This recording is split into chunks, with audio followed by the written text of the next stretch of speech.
Benvingudes a Ràdio Faitanar, la nostra ràdio. Ens trobem a la secció Tassoquejant, presentada per l'alumnat de primer Tassoc. Som Adri, Sònia, Conchi i jo, Sandra.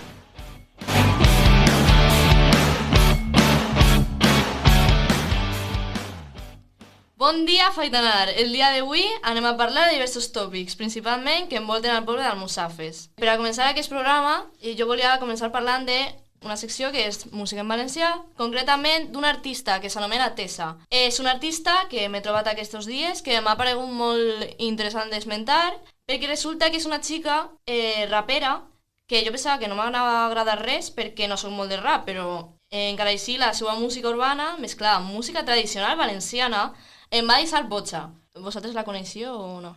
Jo no. Jo la veritat que no l'havia escoltat. Jo fins ara tampoc, però la cosa és que ella és pionera de l'escena del rap valencià. És de les primeres que ha començat a fer aquestes coses. I la seva música combina el hip-hop clàssic amb altres influències de música urbana, com música electrònica i música tradicional. A més, altra cosa que m'ha paregut molt interessant d'aquesta xica és que les seues lletres parlen sobre feminisme i totes les reivindicacions socials que poden trobar, com els arrels de la llengua valenciana i la defensa d'aquesta terra, la festa i la visió positiva de la vida en general, o la reivindicació de l'alegria i de l'humor. També que em pareixen molt divertides d'escoltar, perquè no he escoltat fins ara que parlen sobre aquestes coses, i més en valencià. Que m'he posat a investigar més encara d'ella i resulta que és d'aquest poble que m'ha anomenat al principi, que és d'Almussafes, que no l'havia escoltat mai fins ara, la veritat. Però com no el vaig a conèixer, Sandra? Lo del Tessa me pareix molt interessant. Tindré que escoltar alguna cançó. Però del poble, si té molta història darrere. Ja, però no el coneixia fins ara. Te conte, els seus inicis es troben en l'època dels ibers i els romans. Més endavant va ser un nucli de població musulmana, quan a l'Al-Àndalus.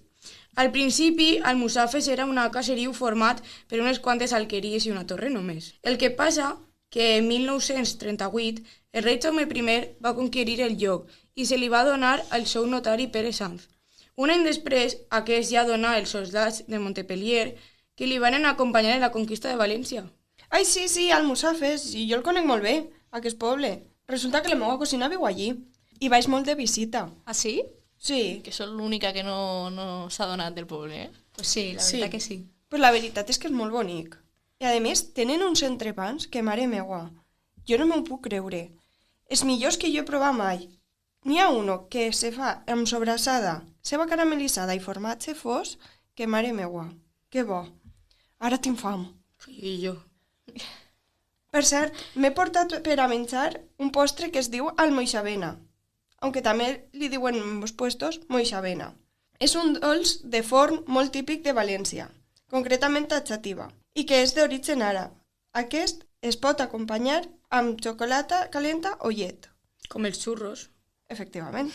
A Xàtiva és típica especialment els dijous de Quaresma, encara que es pot trobar tot l'any a les pastisseries.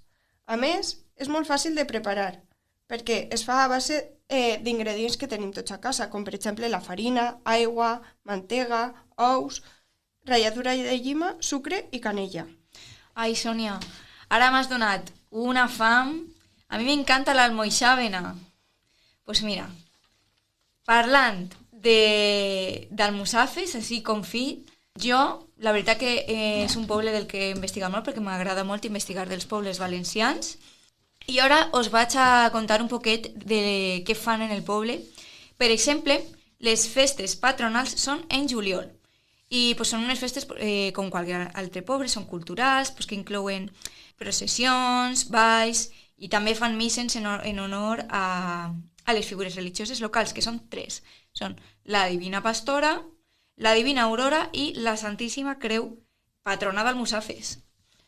Respecte a la Divina Pastora, pues, les claribeixes són un grup de dones joves del poble que s'elegeixen i cada any són diferents per a representar pues, aquesta figura religiosa. I elles pues, organitzen i participen en actes dedicats a ella. Per exemple, el ball de les clavarisses.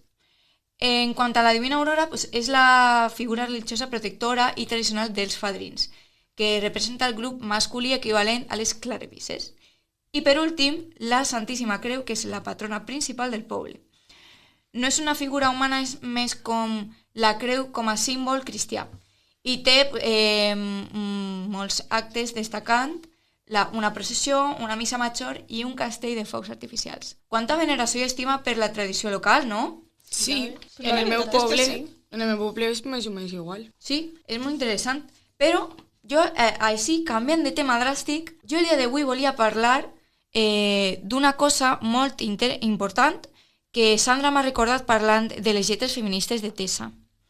Jo volia parlar d'una dona que pense que és molt important a la nostra història com a dones valencianes, i és Manuela Ballester.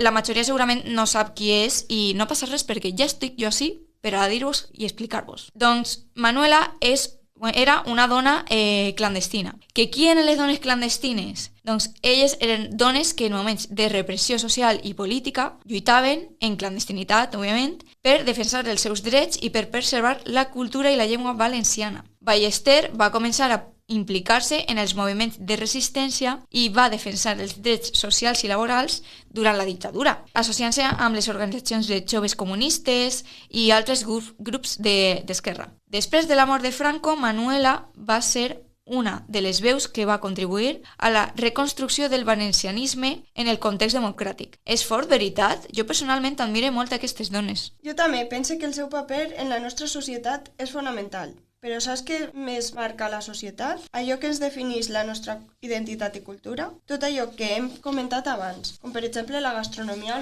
o la cultura. En aquesta secció tractarem curiositats que tal vegada sabíeu, o no, abans d'escoltar el nostre programa. Primerament, una curiositat molt important i interessant, tenint en compte on estem gravant el programa, és que el nom de València significa valor. Els romans van cridar a la ciutat Valentia Edetanorum, en reconeixement a la valentia dels seus habitants. Vos heu quedat botxos i botxes, aquí sí. També hi ha molts invents reconeguts que avui en dia han tingut el seu origen a diversos llocs valencians, com el paper de fumar, que es va fabricar a una fàbrica en Alcoi a 1764. Jo pensava que seria d'algun altre país. Pues no, és d'ací d'Alcoi. Per altra banda, hem escollit uns refrans junt amb unes frases típiques valencianes que ens han paregut interessants d'esmentar. Els refranys són: qui no vulga pols, que no vaig a l'era. Vosaltres què penseu que vol dir això? Ni idea, Pues jo crec que no l'he escoltat mai. Significa que si no vols problemes, que et vagis. No vaig? Exacte. A buscar els problemes, dic. Claro. Vale. Claro. Un altre seria: qui no guarda quan té, no menja quan vol. Això me la deia molt mon pare. Sí, a mi també. I això sí l'he escoltat alguna vegada. Significa que qui no malgasta no passa necessitats. I mira, una altra que m'ha agradat molt. Quan Déu vol, sense núvols plou. I com que crec que l'he escoltat, però crec que no la... A mi això me la digueren fa poc. Es diu quan les coses venen sense cap explicació. No, pues sí, mira, té molt de sentit. Són Però- moltis, Sí. Per altra banda, sabeu el que significa bufar i fer ampolles? Això ni idea, Jo crec que sí. Vol dir que és fàcil fer una cosa o fer-la sense dificultats. I ara una altra. Estar a mans besades. Vos sona? L'utilitzo molt. Sí? Sí. Que fas qualsevol cosa amb plaer i amb gust, amb mans besades. A más besades, Clar. coses. Ah? Mare meva, Sandra. Jo no conec quasi la meitat, Jo mai les havia escoltat, però moltes gràcies perquè m'ha encantat escoltar tot el que havia dit, perquè és molt important conèixer-ho i ara pues, ja ho sé.